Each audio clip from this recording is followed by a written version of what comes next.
covering it. It's a summit that's going to take place for the next 4 days.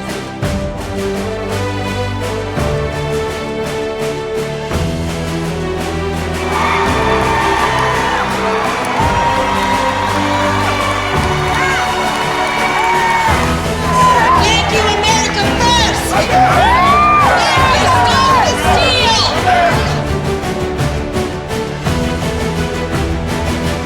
With my sister Elizabeth Etzinson, we are at the turning point.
Shalom, salam, and shlama to everybody. I hope everyone's doing well and enjoying their blessed Christmas season, we call it. I'm so glad that you're able to be with us today. We have a jam-packed program today. I hope you stay with us. But before we start the program, as all of you that we've been advertising, you know that we have with us one of our heroes, Representative Walt Blackman. But before we get there, I would like to mention something that's on my heart that I thought, you know what, I thought about mentioning today before we start the program. As many of you know, that I started this program after ISIS invaded Mosul, and many of you know that I was born in Iraq. I'm a Christian genocide survivor that was born in Iraq. And Iraq being my birth country, I started to feel that the people of Iraq, and in particular the people of Mosul, when ISIS actually invaded Mosul and scattered purged all of the Christians from the Middle East, basically, but from Mosul in this case in 2014, I felt the need to actually start this program, launch this program, and telling stories of people that were feeling abandoned and were deserted and whose voices were not being heard. I felt like being one of them that was able to escape and have the privilege of escaping what I left behind, that God had given me a voice to use, and there was a purpose and a mission. And that's what the purpose and the mission of this program is. So today, what I'd like to do is start this program by sending our thoughts and our prayers, and stand in solidarity with the Iranian people who are fighting to bring change and democracy to their country, especially the women that have revolted against the mandate of wearing the hijab. Now, as many of you saw, many of the women who were taking off their hijabs in protest of the domination. Now, as a woman who comes from the Middle East, even though I am a Christian and I don't wear the hijab, I understand and I have great respect for all women of any religion, but particularly because I come from a Muslim country, I have the utmost respect for women that choose to wear the hijab in honor of their faith. Wearing of the hijab, as I understanding, is a choice that a woman makes, not a mandate as it is in Iran right now. The taking off the hijab also, I need to explain, is not, the women are not taking off their hijab in rejection of their religion, but they are rejecting the mandate against the theocracy of Iran that is forcing them to wear it, which means the women are risking their lives by removing their hijab, which is a mandate, to gain attention of the world. And so the world ignoring or abandoning or not exactly listening or paying attention, it's truly an atrocity. But just as ISIS invaded Mosul, people did very little to actually come to the aid, with the exception of a few. And I always mention Samaritan's Purse because Samaritan's Purse was the first on site that actually came and helped. But for the most part, as far as the media is concerned, nobody was really talking about it. And if you go on Twitter and if you just search for the hashtag Iran protest or revolution, Iran revolution, you will see dozens and dozens of tweets that are out there that you can follow and that you can help if there's any way that we can help. This is my way of helping to say that as no one helped us as far as the story. I want to be able to raise our voice and use the Mona K show to say to the protest of Iran and to the women that are standing up against, and it's not just the women, but the women are using their hijab to get the attention of the world, but the men are there too, because this is not Iran's first revolution. This is not Iran's first protest. And so this is why it is important that we all stand up in solidarity with the people of Iran that are crying out for democracy.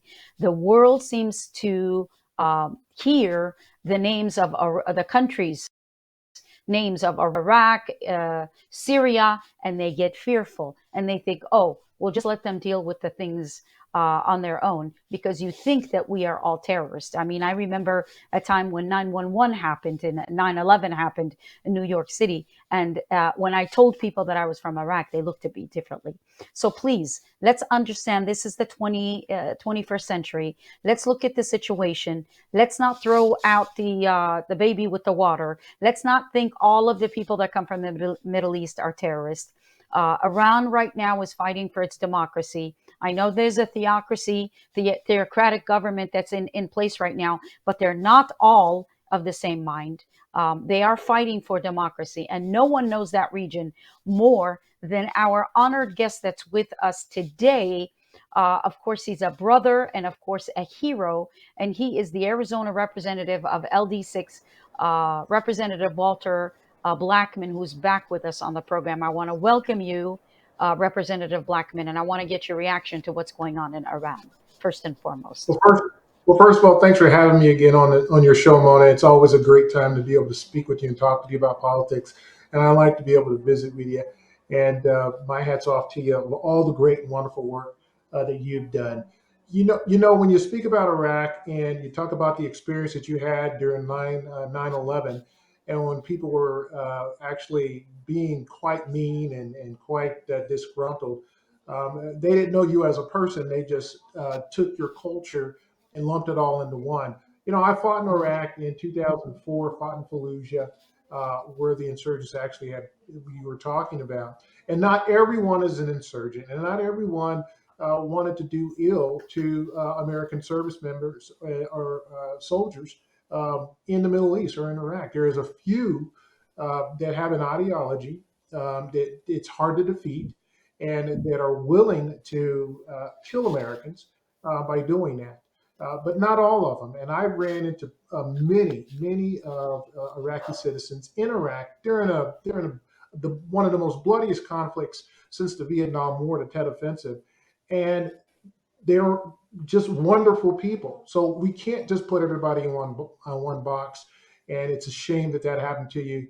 And however, we just have to be smarter than that and see people for who they are and their character, and not what's on the outside.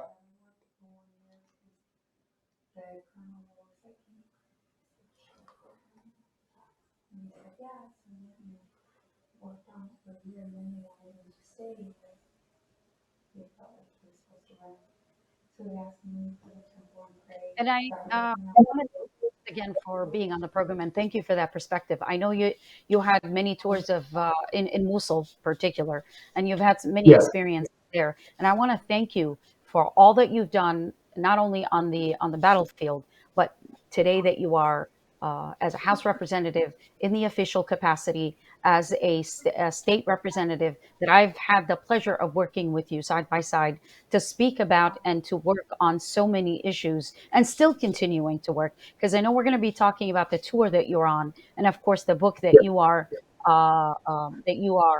that's going to be published next year 2023, and I'd like to get into that, but more so than Yes. anything I want to get into a subject that's becoming very dear and close to my heart, which is how do we find a solution, or how we move past this midterm election, this horrible midterm election, to say, for the Republican Party. But before we do that, Representative Blackman, I'd like to share with you something that the Assyrian Church, which, as you I've shared with you many times, and for those of you that are tuning in for the first time, the Assyrians congregate towards the church. The church has become the safe haven for the Assyrian nation that has survived for 6,700 years, for the last 2,000 years in the church, because of the fact that our faith is our everything.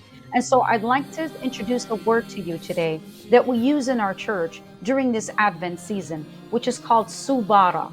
Subara, it's spelled Subara. Subara started on November this 27th, according to the Church of the East weekly liturgical calendar, marks what in Aramaic, which is the Assyrian language, the language that was spoken by Jesus himself.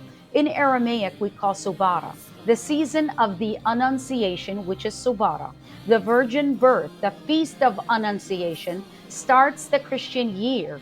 For the next 4 weeks, which we are already two, we have passed two. For the next 2 weeks, so in all, there are 4 weeks of this season, will take place. It starts with the birth of our Lord Jesus Christ. Before the beginning of time, this was set to happen for our salvation. Love of God is being transfigured within the figure of the body of Christ Jesus through the dispensation of God.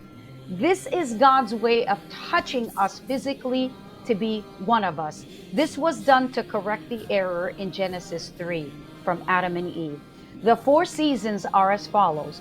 4 seasons reflect the 4 corners of the cross. This is why our church starts with the symbol of the cross and ends with the symbol of the cross, all focusing on Jesus Christ.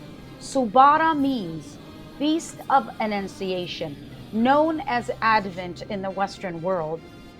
It is a good tidings, a great announcement for all mankind, so that it is being announced that God is getting closer to us, because his name, Emmanuel, means God is with us. Therefore, this is great news for all. We hear first a barren woman bearing a child, of course, Elizabeth. Later, a virgin bearing a child. Look at the miraculous events that are happening during this time. God is initiating this announcement, and how do we, as this great news is announced, do to react? When God speaks to to us, it's either to judge or to bless humanity.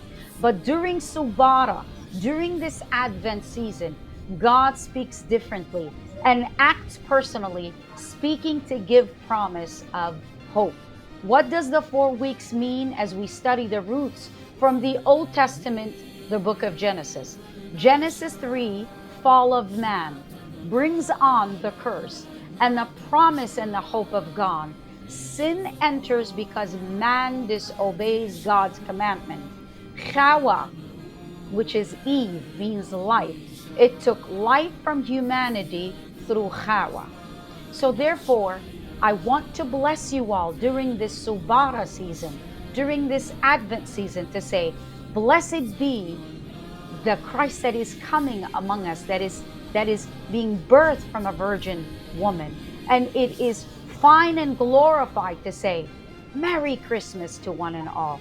And I want to thank you, and I want you to listen to this song. It is a hymn that we sing and we celebrate on Christmas during our holy liturgy of our Eucharist every year for Christmas. I'd like you to listen to these words sung in Aramaic by the choir.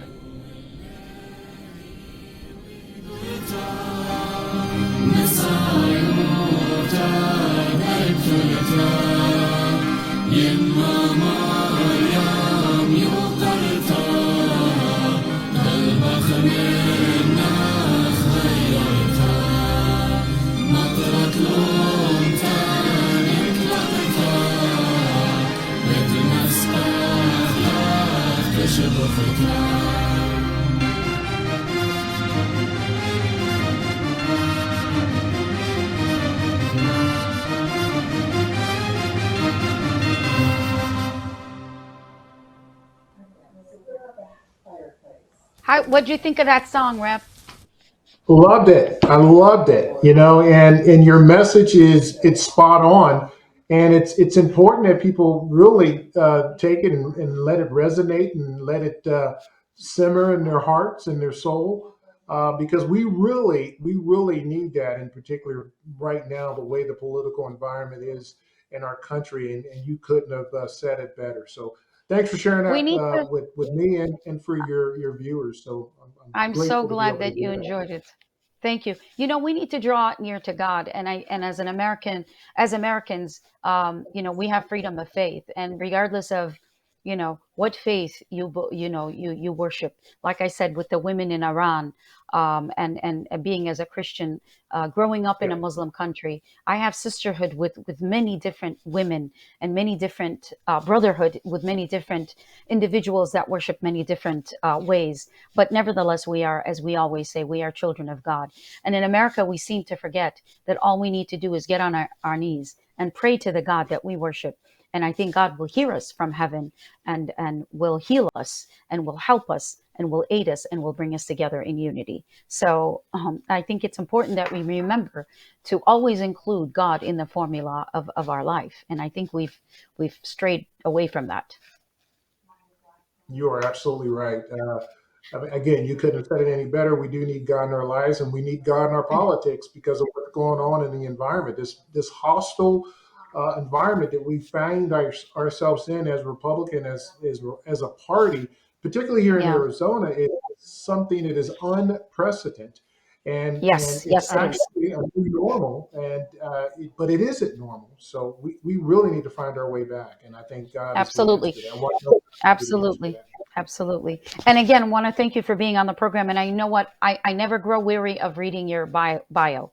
And so Thank you. I'm for those that are listening, watching today, in the future, please. I mean, as far as you're concerned, if you're watching on the program, thank you very much for being.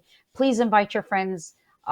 Share this program, if not now, later as well. I want to let everybody know again, the Honorable Walt Blackman is a combat veteran and an Arizona House of Representative member. Again, I had the pleasure of working with him. He won his first election for state representative in 2018. With his election win, Walt was the first Republican African American in history of Arizona elected to the Arizona House of Representative. He was re-elected to a second term in 2020. Walt is a constitutional scholar who serves as chairman of the Judiciary Committee. During Walt's time in elected office, Walt served in several committees: chairman of the Judiciary Committee, the Criminal Justice Reform Committee, vice chairman of the State and International Affairs, and the Arizona Regulatory Affairs Committee. In 2019, Governor Doug Ducey appointed Walt as the Commissioner of Education in states, representing the state of Arizona nationally. Many lawmakers consider Walt in the state as a experienced public policymaker and an expert. Walt entered several military awards or earned several military awards while serving his country, including the Bronze Star Medal for Combat Action in Iraq and the Meritorious Service Medal for 21 years of honorable active duty, service duty. And of course, after the retirement in 2016, Walt founded and is president of the CEO of WB Mediation and Consulting Services. He is also the executive director of the Arizona Rural Public Schools Association, Inc. And I heard you talking on your program about that earlier, and we'll probably ask you about that. The Sure. awards, some of the awards that he has received. Honorable recognition includes 18 for 2018 National Up and Coming Political Stars, the Freshman Rookie of the Year in the 45th Legislative District 2019, Legislator of the Year 2020, Best of the Best at the Capitol 2020 and 2021, 2020 Best Political Rising Star 2019, 2020, and 2021, and the African American Republican Club 2018 Statement of the Year. Public speaking experiences, you've had plenty. You've had 350 events throughout Arizona, and of course, you are continuing your speaking arrangement. National coverage, Walt has been interviewed by national news outlets, including Fox News, ABC News, Arizona Central, Cronkite News, HBO currently is producing a documentary on Walt's life accomplishment. Oh, I did not know that. Walt has written over 14 articles and on politics, leadership, the economy, and issues plaguing the Black community, like abortion and fatherless homes, and which is wonderful, wonderful work and wonderful missions and purposes. Walt has written Yeah. over 14 articles on politics, as we said. Walt is writing a book, and I wanted to get this real quick: A Soldier's Promise, My 17 Days in Fallujah, Iraq.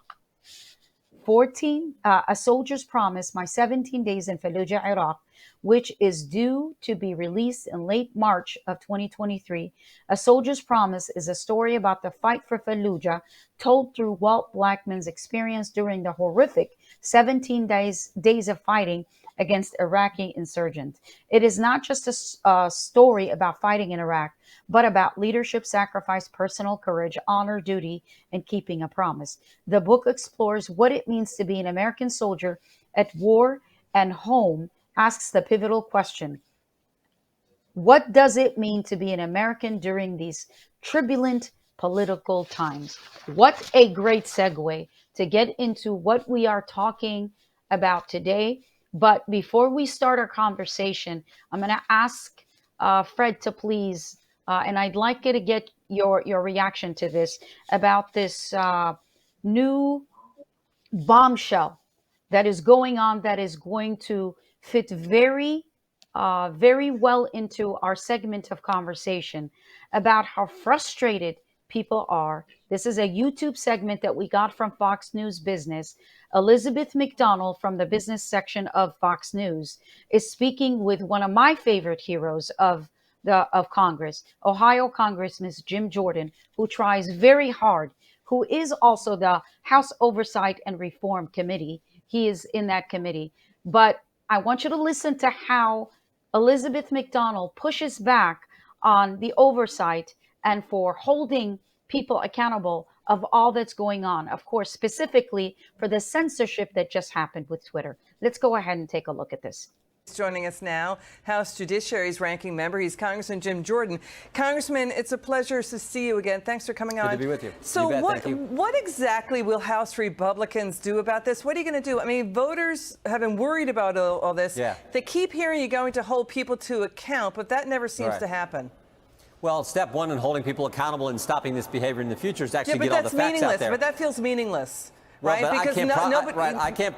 You know, Liz, I can't prosecute anyone. Only the Justice Department can. But if you highlight what they've done, you have a better chance of stopping it. And so that's our constitutional duty in the legislative branch, and we're going to focus on that. So, here's one question I have. This Elvis Chan, a guy who was working at the FBI, who was doing these weekly briefings in the run-up to the 2020 election. I want to talk to him and ask him, did you talk to Jim Baker? You're out there in San Francisco and Northern California. Did you have meetings with Jim Baker? Did Jim Baker get a readout of what you messages and information you convey to Twitter and other social media platforms? I think that's a great place to start. We're going to talk to Elvis Chan. We've sent a letter to the Justice Department asking to talk to him. When we get in the majority, I think we'll have that opportunity. You know, as MSNBC and CNN, they focus on everything else. The New York Times focuses on everything else that, about Trump or the Capitol riots. This is the First Amendment violation, Congressman. Yep. It's the FBI. It is the FBI stepping in and dictating what, is said on social media. So what are FBI whistleblowers saying? I mean, James Baker shows up at Twitter 5 months before the 2020 election. After he was a top FBI Democrat guy on debunk Trump Russia, Michael Flynn, Hillary Clinton campaigns, FBI contact to get the debunked Trump Russia Alpha Bank story in. I mean, so you know what I mean? So this is No, I know. This is the First Amendment violation. And this is this is the bedrock of what of what democracy is. It's about the First Amendment, period. Right. And now we're learning the central player is a guy who, when he was at the FBI as chief counsel, he was involved in the Trump-Russia spying, all that baloney. He was the guy that took the information from Zussman, Clinton's lawyer, about the Alpha Bank hoax and scam. Then he goes to Twitter, suppresses the information in 2020. Right, but what are FBI whistleblowers telling you? Sorry, this is serious stuff. What are FBI whistleblowers telling you? They're telling me what I was just describing represents the hierarchy of the FBI, and one whistleblower, one FBI agent who came to us as a whistleblower said rotten at the core, at the Washington field office, at the upper echelons of the FBI. That's what they're telling us. Not one, multiple whistleblowers have told us that. One whistleblower who went to Senator Grassley said this individual, Timothy Thibault, who was a top official at the Washington field office in the FBI, is the guy who was partially responsible for suppressing the Hunter Biden story. We had a different whistleblower mention that same name and say he was also an agent who was pressuring other agents to label all cases as domestic violence extremism. So politics runs rampant at the Washington field office. That's what we got to uncover, get all the facts out there so that we can change it and stop it. All right, so we've got a new lawsuit. It reveals government documents that show Twitter also set up a backdoor for government officials in the CDC to track Twitter posts in the pandemic to stop disinformation. This comes from the America First legal group yesterday. Yeah. We know there's bad information about things like, vaccines putting microchips in people. That doesn't happen. But, this is, again, the government stepping in. I mean, Barry Weiss at Substack, Congressman, she's going to get the second release of Twitter files this Friday. Good. Her jaw reportedly hit the floor when she found out it was Jim Baker vetting the Twitter files, and there was a delay. Yeah. No, it's that bad. This collusion of big tech, big media, big government to keep information from we the people. I said this earlier, but it was actually a colleague of mine who said a couple months ago, when is the FBI just going to stay out of elections and let we the people decide? Because remember, 2016, it was Trump-Russia. 2018, it was the Mueller investigation. 2020, it was suppression of the Hunter Biden story. 2022, 91 days before the midterm elections, they raid President Trump's home. And now, just 2 weeks ago, 3 days after he announces he's running, what do they do? Name a special counsel to harass him. So that's 5 elections in a row. Listen, it's the complicity of the media, too. Remember Senator Chuck Schumer going on Rachel Maddow's show with MSNBC that the U.S. intelligence community can get you every which way from 6 Sunday, ways from Sunday. and never push back on that. The FBI is part of the government. Again, that's a First Amendment crisis. We hear you. But let's listen to Democrat Congressman Ro Khanna on this. Watch this. Look, no one is saying, at least I'm not saying, that any of the sensational pictures or photographs concerning Hunter Biden should be out there. That's not what this was about. This was about a journalist at the New York Post writing an article about the situation. And there's no justification for suppressing that. Even if the source of that had gotten that information through something that was hacked, that was the case of the Pentagon Papers. And so the FBI should explain what they were doing and what the rationale was. I certainly hope that and expect that they weren't trying to do it to bias Twitter against or for a particular candidate. That's Democrat Ro Khanna. You can't pass this off as, oh, this is naked pictures of Hunter Biden. No, it's about the laptop detailing how the Biden family was cashing in on Joe Biden's name, selling access to Russia and China and Kazakhstan and more. Go ahead. And Liz, remember the context. You had 51 former intel officials, Clapper, Brennan, and 49 others who signed that letter that says this has all the earmarks of a Russian misinformation operation. Baloney, it was true. So when the FBI comes in weekly and talks to these social media platforms, with that being the context, of course they're going to keep that information from getting to we the people, again, just days before the most important election we have. That's the problem. Here's the situation now with Democrats. They don't believe in the First Amendment. Democrats now say if you don't agree with me, you're not supposed to talk, you're not supposed to share information, and if you do, we're going to call you all kinds of names. Or we're going to suppress it, and that's what happened here. It's so dangerous for the democracy. Congressman Jordan, we thank you for bringing it to light. We'll have you back on again soon. It's good to see you. My head is spinning. Seriously, my head is spinning right now. Okay? I mean, Representative Blackman, where is the law? Well, first of all, it is a First Amendment violation, and there needs to be an investigation. But, here's what I think about this whole thing. Everything that Jim Jordan just laid out, Republicans, we do it ourselves. We do it to ourselves. We run disinformation campaigns on other candidates. We just do the same thing he's been saying. And to me, we're just going to have another session of a bunch of investigations, but only this time it's going to be Republicans doing it against the Democrats. How about those guys and gals go down there and solve some policy issues like the high inflation rate, like the high gas rates, like folks can't actually afford to buy food and put fuel in their vehicles. Those are the real problems that America is facing. Of course, this is a constitutional issue when their rights to speak are violated. But we have some big problems that are facing Yes. us, and we really need to get off of the dime of just running all these investigations and trying to figure out who's right and who's wrong. How about we work on the economy? And far be it from, of course we need to point out to the problem, and I see what you're saying, and I hear exactly what you're saying. Stop pointing to the problem and let's get to the solutions. Because Exactly. look at, I mean, this interview, I mean, like I said, my head was spinning. I mean, he kept saying rotten to the core. I mean, we're talking about our government, we're talking about our agencies, our government, our federal agencies, rotten to the core, big government, big media. Where is the people in all of this? Where are we the people? Do we even matter anymore to elections? The people are left out. I mean, that everyday American is left out of the conversation, and that's a micro. Arizona is a microcosm of what goes on in D.C. When we have federal agencies that have dipped into Twitter and have actually really suppressed freedom of speech, we need to do a lot of soul searching in that capacity. That's why career bureaucrats that are in DC, they need to actually have some time limits while they're serving to get Yeah, those folks out of office. And it's yeah, not the directors that are appointed; it's the echelon below the directors that are appointed that can cause a problem. And that's what we see here, and that's what we're seeing in the FBI. yeah. The Um, rank and file is what's causing all of this. And as someone that comes from the outside world, and I know that I mention that a lot. And the reason why I mention it a lot, I don't know if you know this. I know we talked about it.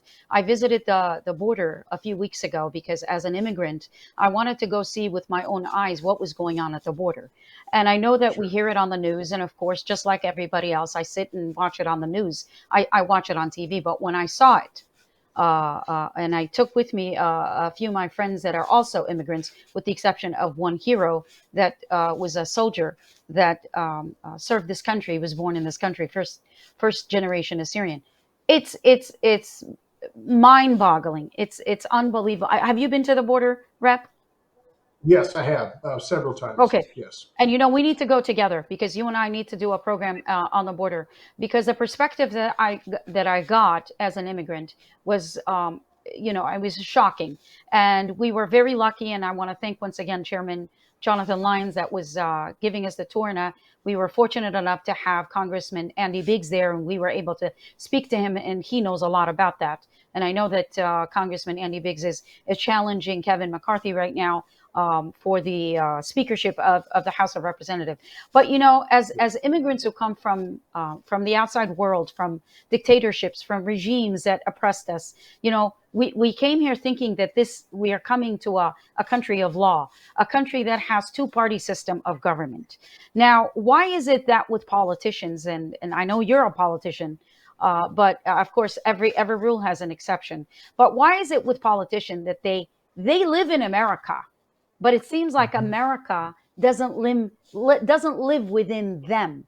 What is that all Exactly. about? What is it that once they become politicians and they go to Washington, they just seem to forget who sent them there, and they seem to forget where they came from and who they were. Who they were. They run on, oh, I'm one of you, and then they become, oh, I'm not one of you anymore. He stops Yeah, becoming one of us. What is that all about? it's just like when politicians say that they are Christian and they run smear campaigns. It's the same thing. So what I've seen in this political spectrum that we're in, this environment that we're in, is that when folks get away from their constituents too long, like we have some people in Washington D.C. that have been there for decades, and they lose touch of why they really went up there in the first place. The first thing you have to remember when you are serving the people is that you are a servant of the people. You work for the people. They put you in office, the constituents, whether it's a state representative, as I am, and representing the district, or you are at the federal level. Problem again, we have people that are up there too long. They get so used to being away from their district. They get used of all the good benefits that they get, and then they just lose touch. So it's important that's why I am for term limits, because we need to get people back home, and we need to get fresh blood in there, fresh ideals in there, and not have people that have been in there for 20 or so years. When you make it a career, I spent 21 years in the military. That's a career. Spending Yeah. 21 years in Congress or in the U.S. Senate or even in the Arizona House of Representatives, that is the wrong answer. And we need to make sure that we try to fix that. Absolutely. Now, going kind of want to talk about what just happened with the midterm. And of course, I know that three of the, one of them is the Arizona, it's the AG office, Attorney General's, and then two other offices are being recounted. And I know that uh,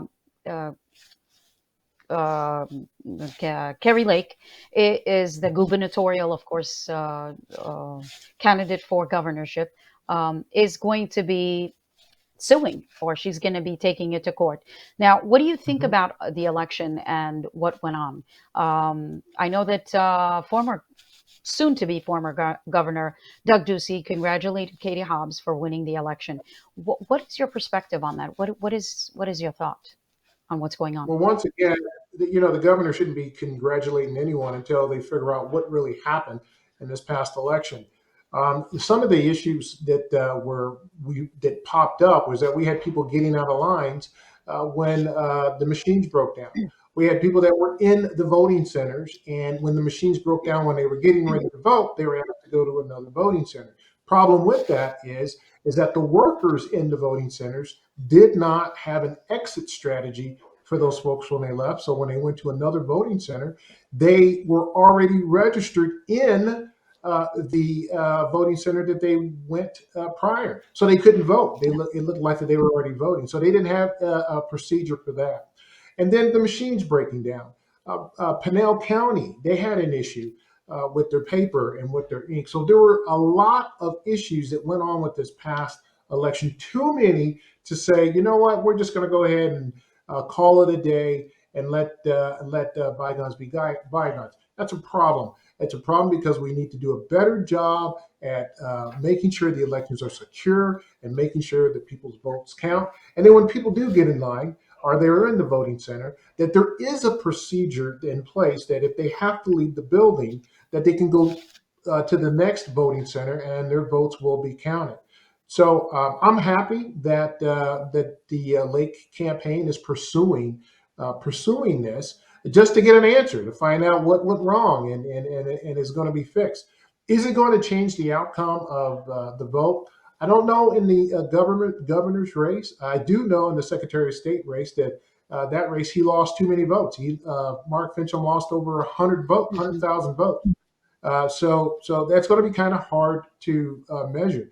Now, the Attorney General's race, that's a little bit closer. We may see a turnaround in that race where we may get a Republican in that office if the judge honors the lawsuit and everything is counted. So that's how I see it. There's a possibility that Kerry Lake could end up winning and the Republican candidate for Attorney General. Okay. Well, let's talk about our state. Of course, it's far.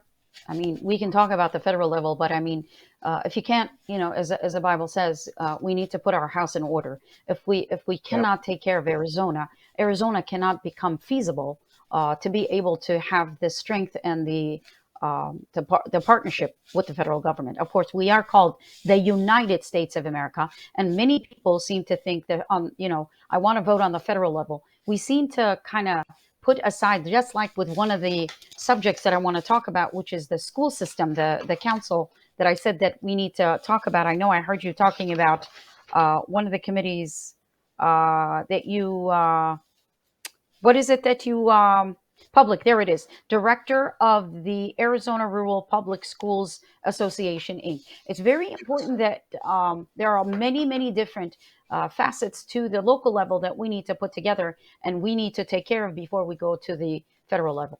Is our Republican Party on the local level healthy? What do you have to say to that? Are we unite? Are we, maybe I'm asking a question, but really I'm asking it in a way where I already know the answer. How do we Mhm. fix our division? Because we are divided. Yeah, It's an obvious thing. exactly. Exactly. We are divided. We are a house divided, and our one of our famous presidents says a house divided cannot stand, and that was Abraham Lincoln. And And that's exactly what's yes, happened in the Arizona Republican Party. First of all, we need to, as you're right, we need to concentrate on what's going on here in Arizona within our party. And I have said it, and I know you've heard me say this, Mona. If we don't fix our party, doesn't matter who runs in 2024, we will have the same results. We are playing the same so record, expecting different results. The new trend that is happening in Arizona politics, particularly in the GOP, of hate and vitriol, is not working. It's obvious that we have an issue with that because of what happened in this past election. Katie Hobbs' sister had an interview and she said that it was real easy for them to register as Republicans in the primary, vote for those candidates that they didn't think could win, push them through the primary, and then put a candidate up on the Democrat side for them to win. That's how divided we are. We are so concerned about who is more conservative rather than what is the right policy for Arizonans. And the right policy are those conservative values that we value as Republicans, but we seem to have lost that. And as we go forward, we are seeing, and the data says this, that more Republicans are switching to independents rather than staying Republicans. We are going to lose a significant amount of loyal conservative Republicans to the independent party because of the vitriol. We need to fix that here in Arizona, or we're going to continue to go down this road of disaster. I know it was double digit of independents in this midterm that actually voted. Yeah, And I know that many Republicans will say independents usually lean on the Republican side. But in this case, double digit, I think it was like 30% of independents actually voted Democrats. And what, I shouldn't say it surprised me because of all the ads that were being run where you saw people saying, I'm a Republican, but I'm going to be voting Democrat. And that actually translated back to 11% of Arizona Republicans voted for Democrats. So, you are and absolutely those are right. and those are the kind of things that we need to kind of dig deep. And we're not, and I know we were talking about earlier how you were saying uh, people were um, labeling you or you were getting backlash from things that you said or misinformation that they were redefining or calling you names and things like that. This is not to say that we're not even going to go there, but truly, um, civil engagement and having a decent conversation with one another is completely it's almost gone. Where is Yeah. our agree to disagree attitude where we accept what's going on and we not only accept it but we research it and we dig deep and see what went wrong, that 11%, what's going on with our message that 11% of the Republicans voted Democrat. It is this kind of information that we need to dig deep and kind of sit down and go, what are we doing wrong? And there's nothing wrong with doing that. Yeah, you're absolutely right. So we can refer to my campaign, which I walked away from that campaign being able to look in the mirror and keeping my integrity because we did not go negative as Mhm. went negative against us. $1.5 Yes. million was dropped against us in the last month. 500,000 was dropped against us from a candidate that wasn't even in the race that it's in our district. However, they were all negative ads and they were all lies, and everyone knew that. And the problem is that again that has become the new norm in politics in Yeah. Arizona. We have gotten to a place to where when someone a candidate can tell a blatant lie about other candidates and not concentrate on policy, That's one thing. The sad thing about that is that we are having people believe those things, and that they are not voting on policy. They're voting on a mailer or a TV commercial that they've seen, and they're basing their whole decision on that. And that's a shame. That's why the tour that I do is that we actually teach folks on how to understand and read policy. I'm not saying that people are stupid and they can't do that themselves. However, when we get inundated with mailers that are lies and we have the vitriol, people are just saying, look, I just want to vote for the right person. And now we don't even know who the right person is anymore because of the way politics have gone in Arizona. And there's one person I would say that's really responsible for doing that in our district. Started that some time ago when they ran their campaign against our former Senator Allen. It was a Mm. terrible campaign. The same person ran a campaign against Steve Smith, who ran for Congress, Yeah. and came up with Yeah. all kinds of stories to Steve Smith saying that, just a bunch of lies. It started then, and it just kind of mushroomed in our district, and now it's in the state. We're better than that. We are better than that. We are Yeah. better people than that. And we have to come to a point in the party to where we are going to either say, you know what, enough's enough. You either debate on policy, or you, I don't know, get out of the race, find something else, become a professional wrestler or something like that. I don't Have know. have have integrity, because you're going to be facing those people and those lies will come out, and then what? And so Yeah. it's really a shame, at this point, that they're not giving the best man for the job the opportunity for the people to see the best man for the job based on policies, based on, and you blew me out. I mean, I have a video of one of your debates that I went to during the primaries, and you had to stand up. I remember you saying, "You know what? I got to stand up and talk." And there was no question in my mind that you would have won. But nevertheless, here we are. So, um, Representative Blackman. So, I mean, as far as I know, you want to talk about leadership roles, and there are Yes. many different. Leaders. For example, the AZGOP is Kelly Ward, RNC is Ronna McDaniel, Mitch McConnell, Senate Majority, who just actually won re-election, who was appointed again. Kevin McCarthy, Minority Leader, who's looking to become the Speaker of the House, but we hear today that he's being challenged by Congressman Andy Biggs. And some people are Mhm. saying in the Republican Party, "Oh, don't mind the infighting. Infighting is healthy because it keeps us sharp and it gives us." But you know what? I saw the other day that I was just snippets of the Democrats. Uh, the Democrats are actually celebrating this infighting and this divide. So, what is the path to recover? How do we recover from this division? Well, we need grown-ups to show up to the room like you're doing your show, I'm doing my thing. We need people of substance to show up and actually push policy. When they say it, this vitriol keeps Republicans sharp. All I've seen, we've lost seats. We take a look at Mhm. Arizona. You mentioned what's going on in Arizona and the GOP. We've lost two main Senate seats, U.S. Senate seats. We lost a governor's seat in 2022. We lost a Secretary of State seat. We lost an Attorney General seat. We've lost the state. We have a House and a Senate that are so close in numbers. The House is 31-29 and the Senate is 15-16. That does not look like victory to me, and in keeping us sharp as Republicans as we create this verbal garbage that comes out of people's mouth to just hate another person. We need leaders to lead the party. If we want to win in 2024, we need to be looking at 2026 and Yeah. 2028. We need to be looking ahead. And I don't think, Mona, when you get in your vehicle and you drive, that you drive just squarely looking out the rearview mirror because you'd wreck. You have to look forward by knowing what's backwards and what's back there, and understanding that if we are not looking forward, if we are not pushing good policy in Arizona, it does not matter what party you belong to or how Yeah. conservative you think you are.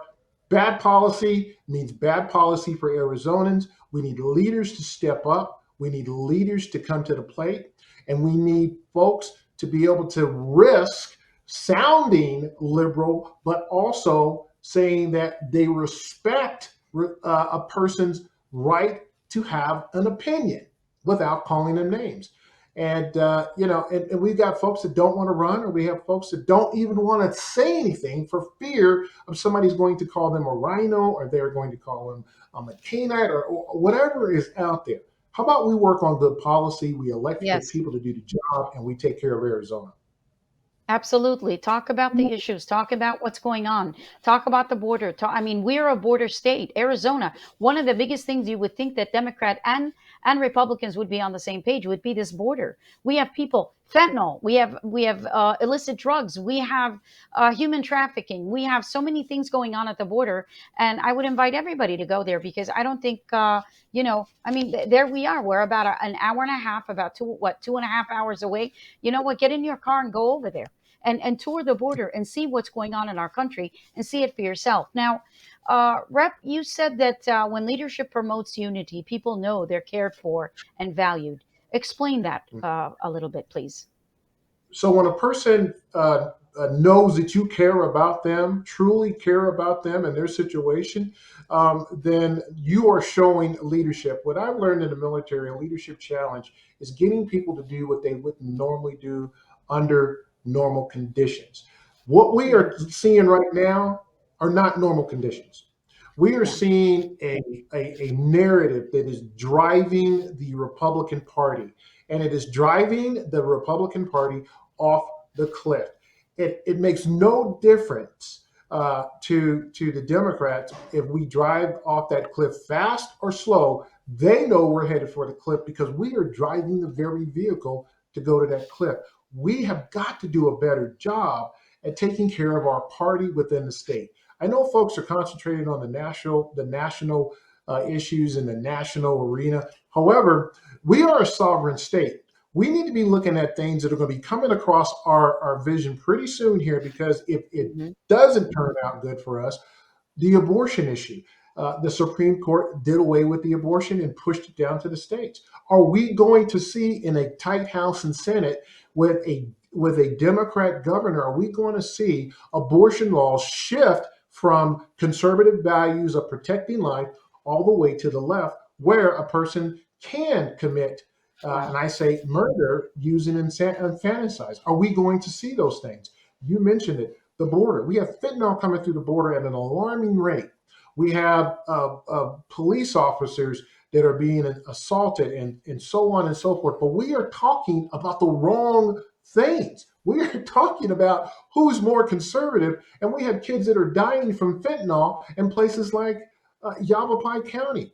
My foster daughter, just the other day, had a friend of hers that died because of fentanyl. Now, come on. yes, We're talking about yes, things that Arizonans want to fix, and it's on our radar. However, we've got some big problems here in Arizona, and it's not a problem about who's more conservative or who is a rhino. It's about our kids' safety, community safety, good policy, and we need leaders to address that. And we need leaders that are not scared to stand up and say, "Listen, I don't care if you call me a rhino. It's good policy. It protects Arizonans, and it makes sure that our borders are secure. We're paying lower taxes. We have school choice, and we're not killing babies at an alarming rate." yeah. And attacking each other does nothing but gets us stuck and more divided. We are stuck in our ways, and then we're going to become divided. And you know what? We're going to add on more names. Maybe you'll call me MAGA. Maybe you'll call me Rhino. Maybe you'll call me as And I often watching Hannity for so many years. He was so disgusted with the Republican Party. He said, "I don't want to be called Republican. I want to be called conservative." I mean, it's getting to Yeah, that point where people don't want to belong anymore to yeah. all this infighting and to all this division that's happening. And I see here that you say, and of course I'm quoting some of the things that you have said in the past, and you said unity is created when people care about their team's goal. And I know that comes from your past as a soldier, but we cannot unite if we are going to attack each other's viewpoints, and we're going to title each other, we're going to label each other as such, because we're not going to want to work with each other anymore. So in my book, I kind of lay that out. You go to war with what you have, and a lot of times you don't like the person on your right or your left. You may not like them, but when you pass through that line of departure, when you're getting ready to go in the enemy country, then guess what? You are all on the same sheet of music because you are a Hmm. team. We are in a fight for our republic here in this country, and we are going into this battle in separate foxholes or separate entities simply because we are just fighting each other. And the Democrats are just sitting back watching us. We don't have to worry Yes, about the Democrats running negative ads against us because all they do is take our ads from the primary and run them against us. We saw that during this past primaries. And then we also saw something else. We are seeing Republican candidates in the primaries that have to go so far right. When they make it through the primary, it's almost impossible for them to pivot back somewhat to the middle so they can grab those independent voters. exactly. That's a Exactly. problem.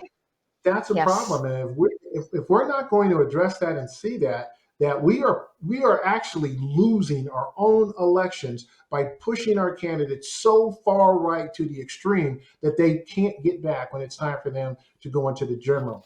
And Because after all, when that candidate, I'm so sorry to interrupt, but for that candidate, for that point that you just said, because when that candidate it wins, that victory speech says, I know that there's many of you that didn't vote for me, but I want to represent all of you. How can that be when they have gone so far to one extreme that the people that didn't vote for them really don't feel represented? it's kind of hard to, and it's kind of hard for some Republicans or conservatives to feel like that they're being represented because that may Yes, not have been the narrative, and the they may case. feel lost. There are a number of people in the Republican Party that are conservatives, as you and myself, that feel lost because we're stuck in the middle. What do Yes. you say if you see something that somebody's going to call you a name, or you know you're not a liberal, you're not a Democrat, you don't believe in those platforms. Um, but do you want to go commit crimes and hit people over the head because you're not a far right wing? And the left has their left wing too. They've got Antifa. They've got those folks over there. So what I am Yeah. seeing is that we have two far right and left wings that are driving this country, and they are driving the narrative. It's going to drive us off a cliff. The Democrats are just better at hiding it than us. Okay. And I know that you're saying that leadership has to find a way where um, not change extremely, but change to the Mm. point where, and I'm quoting you, it is crucial leaders in the party focus on strengthening and growing relationships within their community teams to increase trust and to bring about and maintain positive thinking, as this will generate and maintain positive energy. Now, what I'm getting from this statement, Rep, is that you're not just talking about your own party, but the community in Mhm. general. Is Exactly. that correct? Exactly. We are talking about the community because we all live in this community. It's Yes. just not independent people that live in the community are Democrats or just Republicans. We all live in a Yeah. community, and we need to be able to move forward as a community. And in order to do that, we have to be able to listen to each other. If we're not going to listen to each other and we're just going to do this ping pong effect every 2 or 4 years, we are not going to get anywhere. That's why the economy is so bad right now because we're not listening. We're not doing the give and Yes. take. Now there's going to be someone somewhere that looks at this interview and says that I am a rhino because I am saying that. No, the difference between real leadership and being a rhino is somebody who is doesn't understand policy. I Yeah. understand policy. I understand what Arizonans need, and I understand what Arizona needs, and that is number one, to heal. We need to heal our party to get it back on track. If we want to see some sense of normalcy for our children, we need to make sure that we're doing it right and grown-ups show up to the table. We've got a bunch of kids right now, from my perspective, that are basically having a fit in the corner. And the loudest voice in the room usually gets the attention. And that's not what Absolutely. Arizona needs. Arizona needs Yeah. leaders, and we need to We need to get back on the road to Absolutely. conservative values.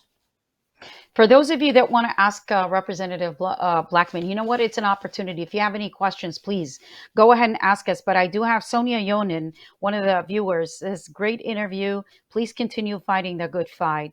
God bless you, Nicole. And I'm asking people if you want to. And then, of course, Laurent Wong is watching, and she's saying, I think AZ Patriots.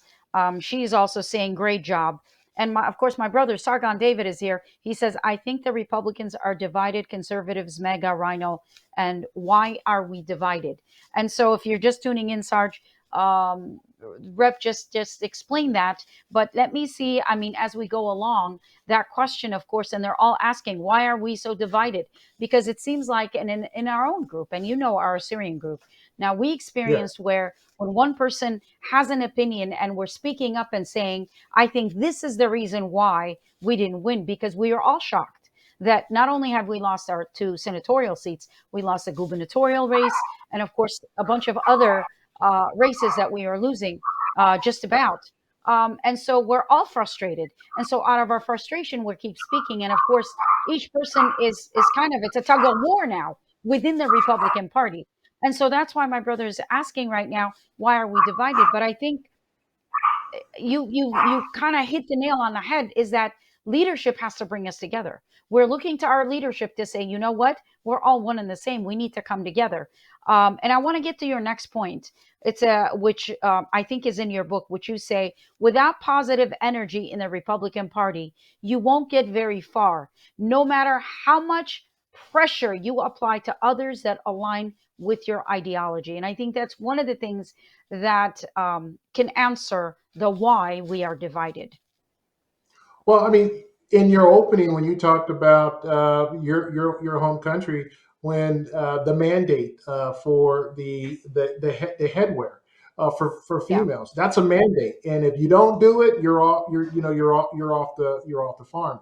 What I'm Hmm. seeing is that when the question came up about the mega and the rhino, the deal is what I am seeing and hearing. If a person doesn't agree with what your statement is, you're automatically labeled as either mega or rhino instead of, you know, exercising what we do so well in this country, and that's freedom of speech and freedom to Yes. express ourselves. Now, disagreeing with someone because of policy, I get that. I can have a debate all day because of that. But if you disagree with me because I don't align exactly to your narrative, that's wrong. That's not what America is. America is a melting pot of a conversation. We take the best conversation, the bright and the best in policy, and we commit it to law. A lot of laws have been written because people have debated on that policy. People didn't debate because of a narrative that this person is too far right or too far left. I mean, we really have to get back to what's important in the fundamentals of our country. And as long as we are going down this road and people are scared to speak up because they may be labeled, or people are scared to speak up because, I mean, as Republicans, you go downtown, you say you're Republican, they think that you're in the far right, and you may This not be. you know what? I have to make this correlation, Rep. I mean, I was just talking about the fact that when 9/11 happened, and the fear, and the fact that if we just mentioned we're from the Middle East, we're from Iraq, people took on this viewpoint of, oh, and they took a back step of which, no, no, no, no. And I would say, okay, we're not terrorists, we're not insurgents, we're not of that. And we would have to go into this rant of having to explain who we are and where we come from. And we escaped, by the way, we escaped so they would understand. So I feel like right now we're doing that. I'm sorry to have to kind of compare it from the Republican Party or any party really to that extreme, because we have right now, if you say a certain word and you say it a certain way, oh, have you flipped? Are you on that side? Are you on this side? Labeling goes in. And then you're fearful of speaking up anymore because you're afraid of being ostracized. You're afraid of being alienated.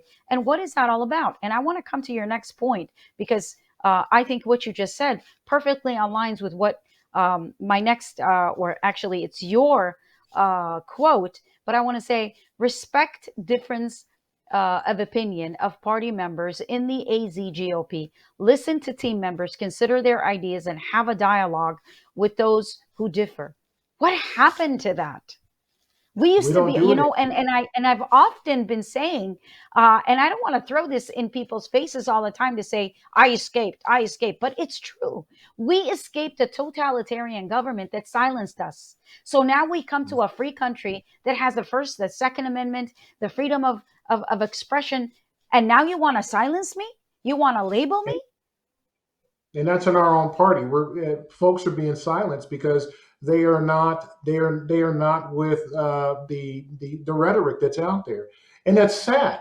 I mean, I defended this country for 21 years and deployed several times, and I defended the very right for people to be able to express themselves without the fear of being Hmm. ostracized or the fear of being threatened or what have you. We have legislators that have threats against their lives because they came out against something that they knew to be the right thing. And simply because they were not far right or far left, they were threatened.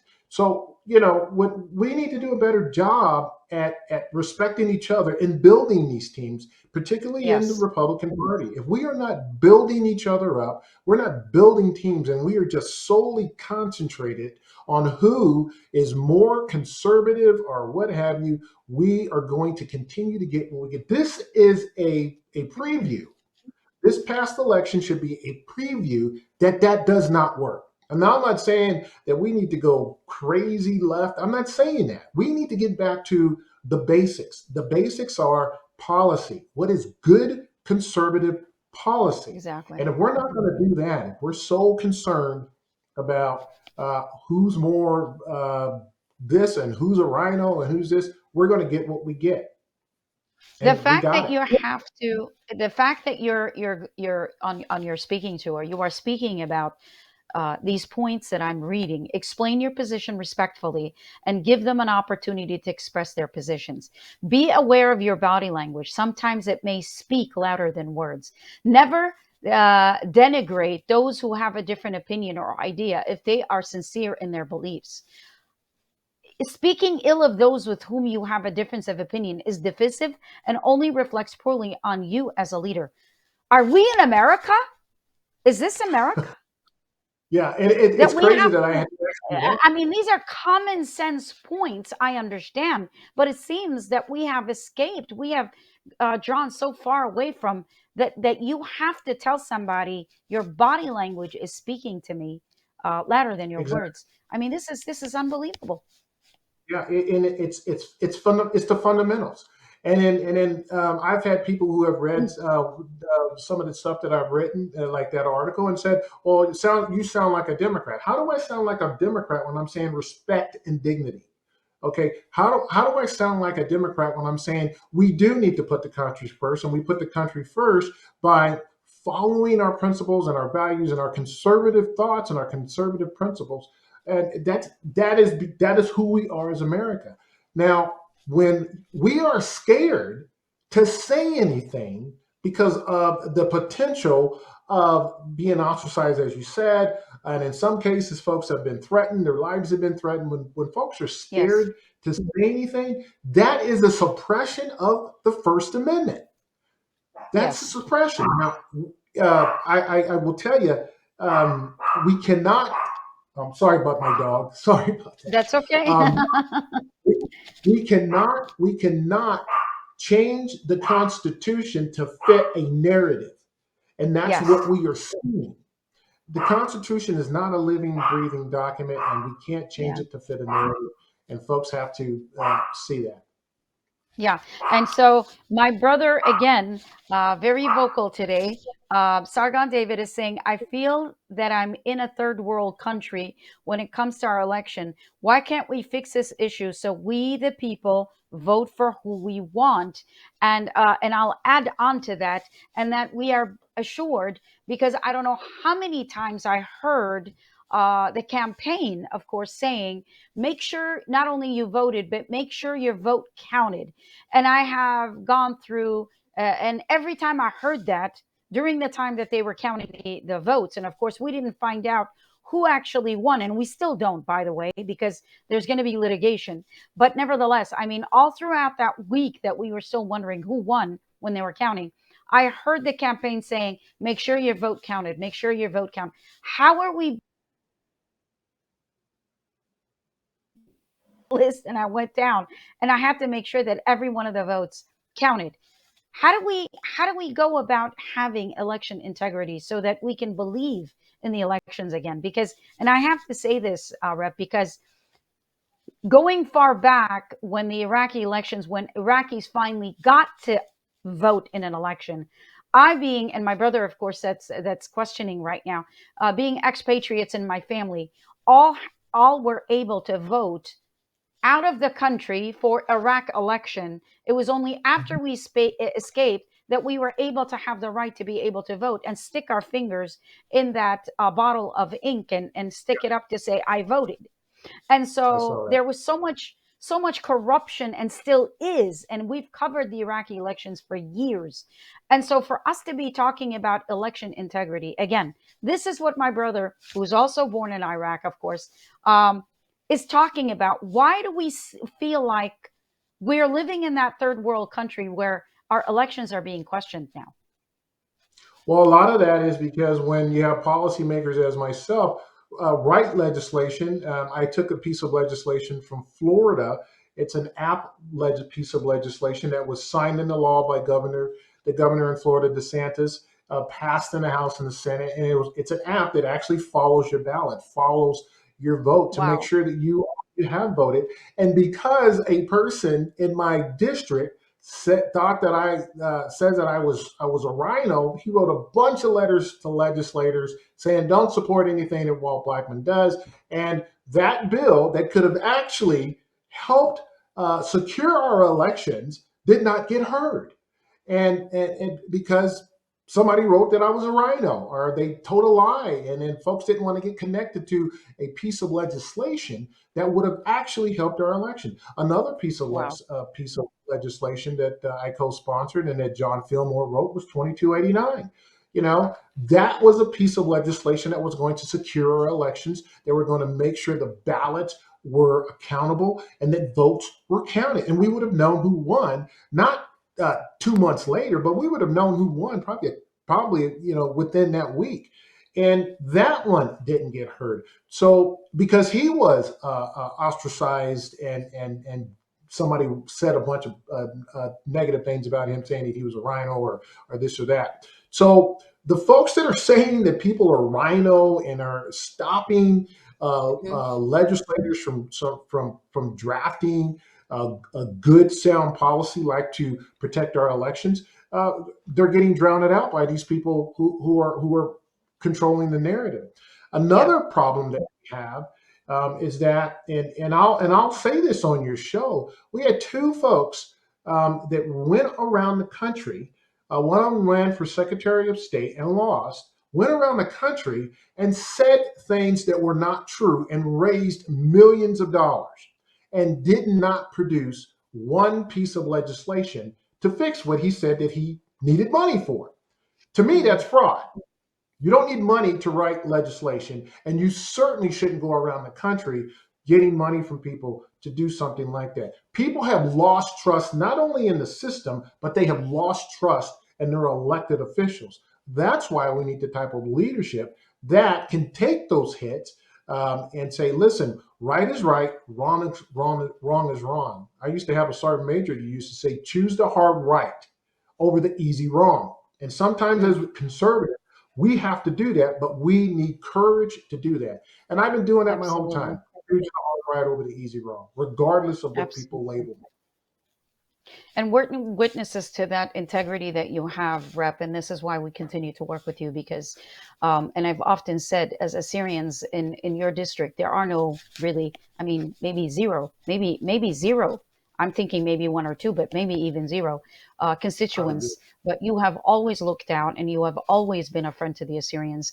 And you have often said, and I will say this for as long as I live, your statement, I will repeat your statement that you said for America to deny the Semele massacre of 1933, that killed over 3,000 Assyrians in the village of Semele, north of Iraq.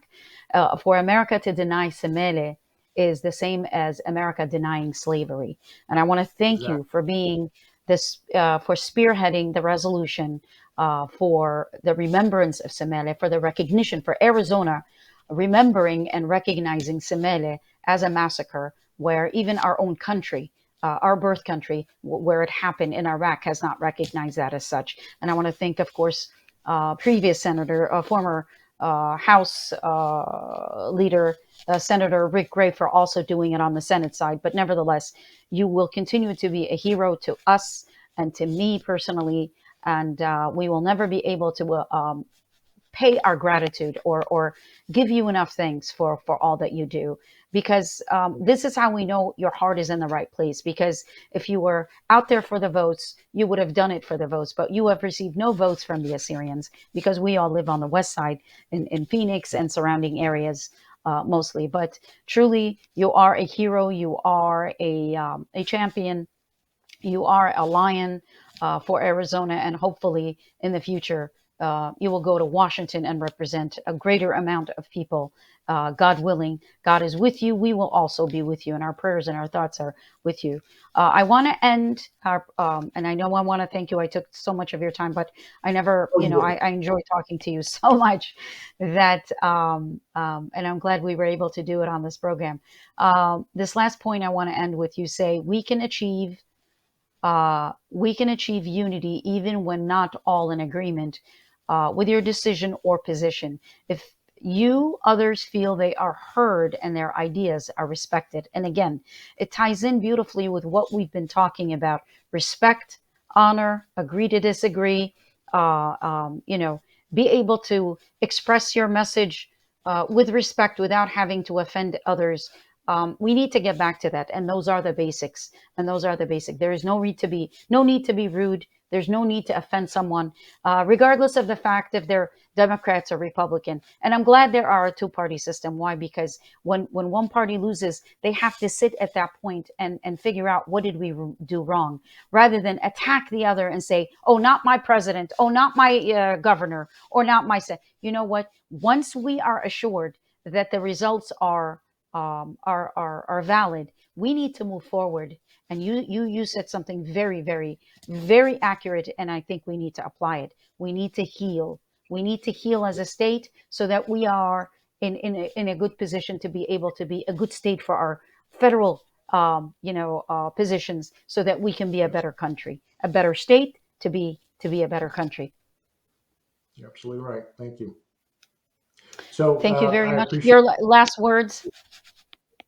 Well, yeah, thank you, again. Thanks for having me on here. I love being able to talk to you and be on your show. I mean, you just blow me away with your intelligence and how much you know and how much you grasp. So thanks, and thanks for all you do. You guys, you do so much for the community, and I think more people need to hear about that. And as for assisting the Assyrian community, you're Americans. And whether you're in my district or you're not in my district, I work for you. You are an Arizonan, and I work for you, Absolutely. and that's how we should all look at it. And I have a lot of hope for our country, a lot of hope for our party, and a lot of hope to ensure that the folks that feel left out of the party can be welcomed back in. And those folks with their passion that are on the far right, they take a minute to say, you know what, we all want to go the same direction, because we all want to protect our communities. We all want to close the border. We want to make sure that we're not paying high taxes, and that Yeah. we have direct representation of our conservative values in Washington, D.C., and also here in Arizona. So I have faith that we're going to move forward. We just have to have grown-ups show up to the table. Yeah. And you know what? Being in the middle, or having a middle ground, doesn't mean compromise. And maybe some people on the left or on the right might say, meeting in the middle is compromise. It's not. It's called unity. It's called United States of America. That's how we got here. That's how we've survived. And this is how we will survive in the future. I want to point out that there is a QR code at the very bottom, where it says Representative Walter Blackman, for anyone that would like to contact, if you have any suggestions, or if you want to just appreciate and say thank you. or just say Merry Christmas to Representative Blackman and his family, because they do sacrifice a lot for this great country and this great state. So if you want to just send a message to, there's that QR, just point your camera to that, and it will take you to his website, and you can ask any questions that you might have. And you know what? He is wonderful at answering, and he is wonderful at helping, and anything else that you might need. Thank you so much for being on the program. Thank you once again, Representative Walt Blackman, that was with us today. Merry Christmas to you and my sister Christy and the rest of the You too. family. And I know you're fostering a lot of kids, and God bless you for all that you do. Again, God, and we pray for you to give you strength to be able to carry the burdens that you are carrying. Thank you so much for being on the program, sir. Thank you, Mona. And Merry Christmas to you and your family. We'll see you soon. Thank you. Merry Christmas to one and all. We'll be back on another program next week. As we say, Bkhelet Alaha, which in Arabic is Inshallah. I don't know how to say it in Hebrew. I know I start out by saying Shlama Shalom and Salam, which is the Semitic word for hello or peace in all three Semitic languages. But God willing, we will see you in the next few weeks. And Fred, thank you so much for all that you do. This program, of course, always comes to you live as a result of the engineering, the powerful engineering of Cinnamon Production under the leadership of Mr. Fred Duman. Thank you so much for all you do. God bless you. Merry Christmas.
Messiah,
are very honored to be here. We're going to be covering it. It's a summit that's going to take place for the next 4 days.